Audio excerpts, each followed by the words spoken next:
Anime Studio 11 makes the timeline much easier to work with. Now, we can hide channels and focus only on specific ones to remove clutter from the screen. As an example, you can see I have a superhero on screen, and there is a lot of things going on in the timeline. If I bring this up, you'll see we have lots of keyframes and lots of channels. We have quite a few here, and if we go down, you'll see we have even more. So this rig is pretty complex. However, let's say in the case of this tutorial, I want to focus just on the layer transform channels. So maybe the movement, the scale, the rotation.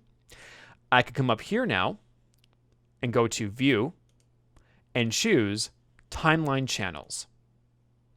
You can see we have the ability to turn on and off different channels.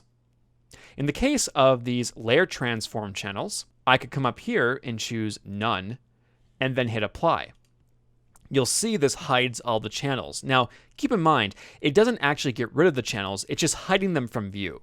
Everything in your animation is still there. Now, I could go in, let me just scroll down here, and I could hit the plus sign next to, let's say, the transform, scale, and rotation channels, and then I could hit Apply. Now, only those channels come into view. Additionally, let me come back up here. Let's say I want to enable everything. You could go through and hit plus on everything, but just like the None button, All will affect everything and enable all channels. So if I hit Apply, you're going to see every single channel right here, even if they don't have anything going on with them. You can see, for instance, these channels have no keyframes, yet we have them on the timeline. Now, if you want to enable just channels that you are working with, we can come back up here to View and then choose Timeline Channels. This time, just turn on All Auto. This will turn on all the channels that are currently active or have keyframes in them.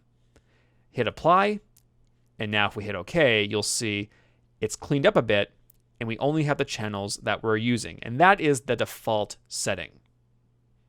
In addition to this, the onion skin button has changed. You'll find it right here. So it's much easier to enable now. You can just click that. You still have your onion skin options here on the right. You can check that on and choose different options there. And it works just like before, where you can go in and you can click on frames to enable the different onion skins for those particular poses. Also, when looking at the timeline now, you'll see some changes to certain things. If I come over here and let's click on, let's say, the Plasma Blast, you'll see we have a pill-shaped frame now. And this is new. This indicates different things on your timeline, such as switches or layer ordering, if that comes into play, or if you have a hold keyframe, you'll see this pill-shaped keyframe appear. So in the end, there's been some minor changes to the timeline, but it all works towards organization, which in the end will help speed up your workflow and make better animations.